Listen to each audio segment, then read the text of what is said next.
Coucou tout le monde, j'espère que vous allez bien. Je suis quant à moi très heureuse de vous retrouver pour ce nouveau vlog qui commence un petit peu différemment de d'habitude et d'ailleurs qui aura un format un petit peu différent de d'habitude aussi parce qu'avec les vacances en ce moment je suis moins à la maison donc du coup je vais pouvoir moins filmer sur toute la semaine comme je le fais d'habitude. Je vais essayer de faire ça plus condensé donc seulement sur 1 ou 2 jours.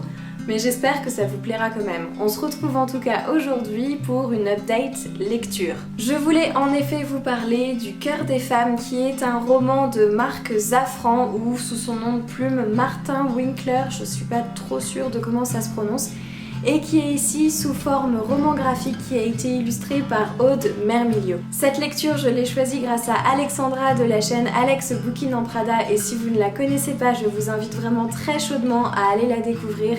Elle présente des tas de lectures très diversifiées sur sa chaîne et donc si vous êtes en panne d'inspiration, elle aura forcément quelque chose qui vous conviendra. Et elle a un don avec la langue française qu'elle manipule à merveille. Elle utilise des mots dans ses descriptions qu'on n'entend plus du tout maintenant, donc elle va parsemer ses descriptions de mots tels que nébuleux, fantasmagorique, truculent, désopilant, et je trouve que c'est vraiment un régal à écouter et toutes les lectures qu'elle présente me font envie. Alors j'ai craqué pour celui-ci parce qu'elle a vraiment appuyé très chaudement cette recommandation en disant qu'il fallait qu'on arrête tout ce qu'on était en train de faire pour vraiment ouvrir nos petites oreilles et écouter avec attention ce qu'elle allait présenter et effectivement elle ne s'était pas trompée. Alors je vais probablement en parler beaucoup moins bien qu'elle, donc je vous retrouverai le lien de la vidéo que je vous mettrai également en barre d'infos pour que vous puissiez aller l'écouter. Alors si je dois m'essayer à résumer Le Cœur des femmes, je dirais qu'il s'agit de l'histoire de Jean Atwood qui est interne en médecine et à qui il ne reste qu'un stage de 6 mois avant d'enfin valider toutes ses années d'études. Jean est très consciencieuse, elle est majeure de sa promo et elle considère la médecine exactement comme ce qu'on lui a enseigné sur les bancs de la fac.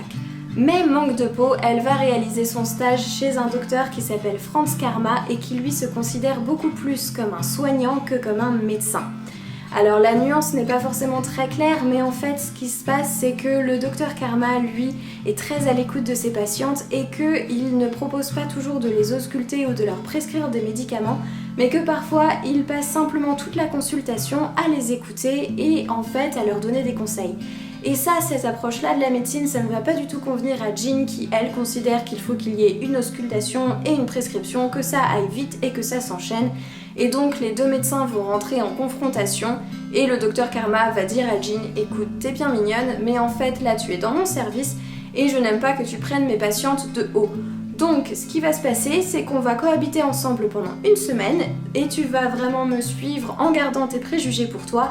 Et si au bout d'1 semaine tu considères que mes méthodes ne sont pas les bonnes, et bien à ce moment-là tu pourras partir, je validerai ton stage et on en reste là. Et donc Jean va suivre Franz pendant 1 semaine et petit à petit son point de vue sur la médecine va commencer à changer. Et vraiment j'ai adoré cette lecture, je l'ai lue d'une seule traite dans le train avant d'aller voir mes beaux-parents et je l'ai ensuite recommandée à ma belle-maman qui l'a aussi lue et qui l'a beaucoup aimée. Et je trouve que c'est une approche de la médecine dont on n'entend pas beaucoup parler, c'est-à-dire une approche beaucoup plus douce, beaucoup plus à l'écoute, avec des méthodes qui en fait ne sont que très peu mises en place mais qui conviennent beaucoup mieux aux femmes. Alors dans ce livre ça aborde surtout des problèmes gynécologiques donc le public de base est plutôt féminin mais en fait je pense que même pour les hommes ça peut être une super lecture parce que vraiment on se rend compte de toute la panoplie de problèmes qui peut exister autour de la gynécologie, autour du corps des femmes, autour de l'approche de la médecine et puis de méthodes qui sont mises en place plutôt pour faciliter finalement la vie des médecins que pour minimiser la douleur des patientes.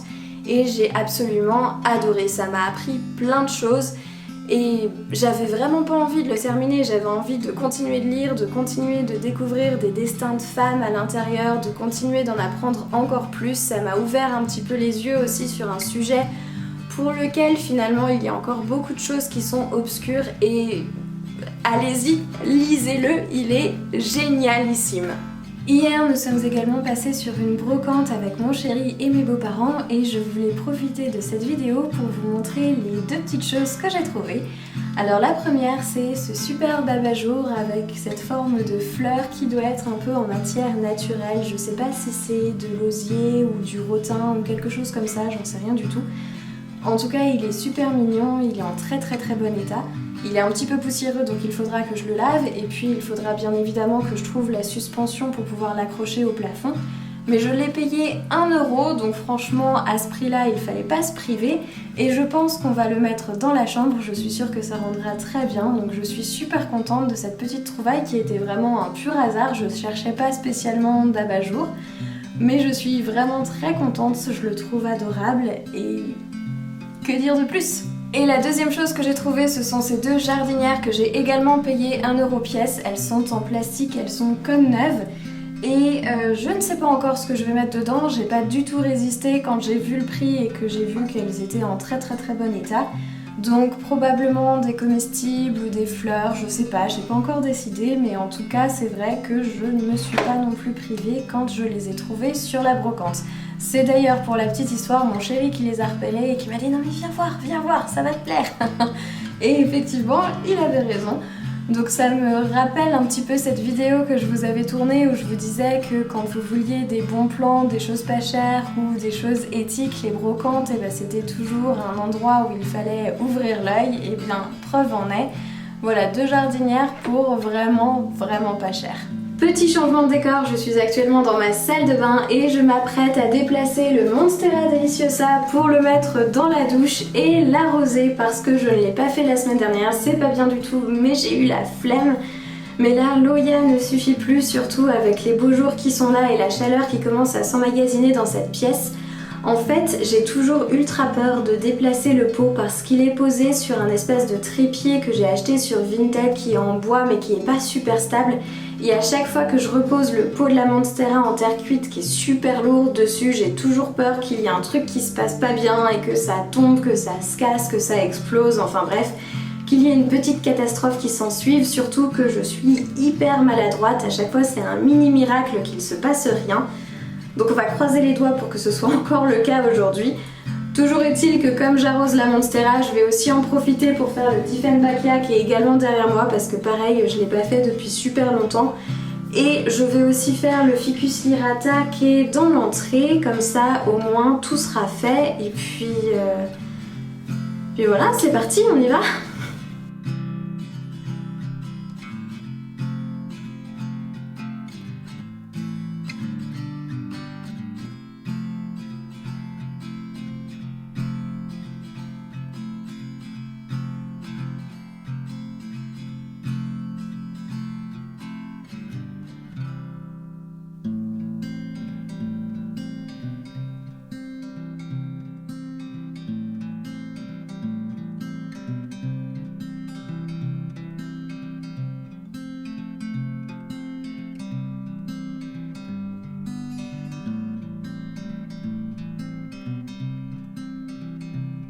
Et cet après-midi, j'ai un espèce d'élan de motivation. J'ai été faire les courses ce matin et donc je suis sur le point de passer au fourneau.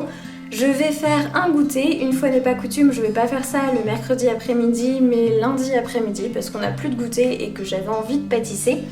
Donc je vais encore une fois utiliser la pâtisserie des sorciers que je vous avais déjà présentée en vlog et cette fois-ci je vais faire la tarte qui rend humble. En fait c'est un crumble finalement qui est fait en tarte, donc je vais essayer ça, ça me tentait bien. Et puis je vais aussi préparer le dîner de ce soir parce que je me dis quitte à allumer le four autant l'allumer qu'une seule fois, donc je vais faire des flancs aux légumes, aux courgettes et aux carottes et comme ça nous permettra d'avoir plusieurs dîners de près à l'avance.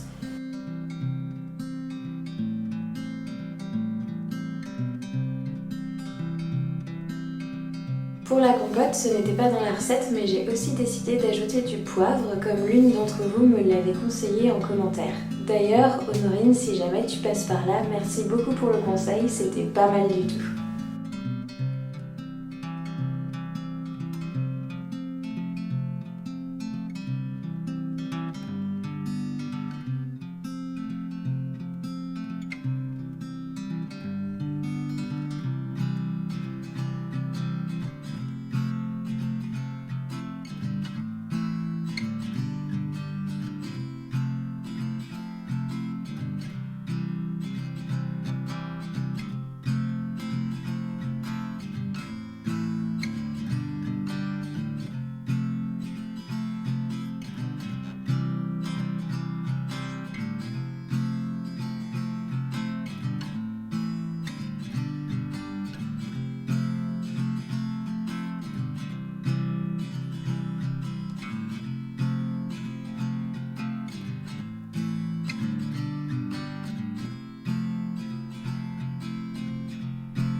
Je vous laisse sur ces images des flancs aux légumes qui étaient notre dîner de ce soir-là. J'espère que la vidéo et ce format vous auront plu. Si c'est le cas, n'hésitez pas à laisser un petit j'aime ou même à me donner vos impressions en commentaire. J'aime énormément vous lire et discuter avec vous.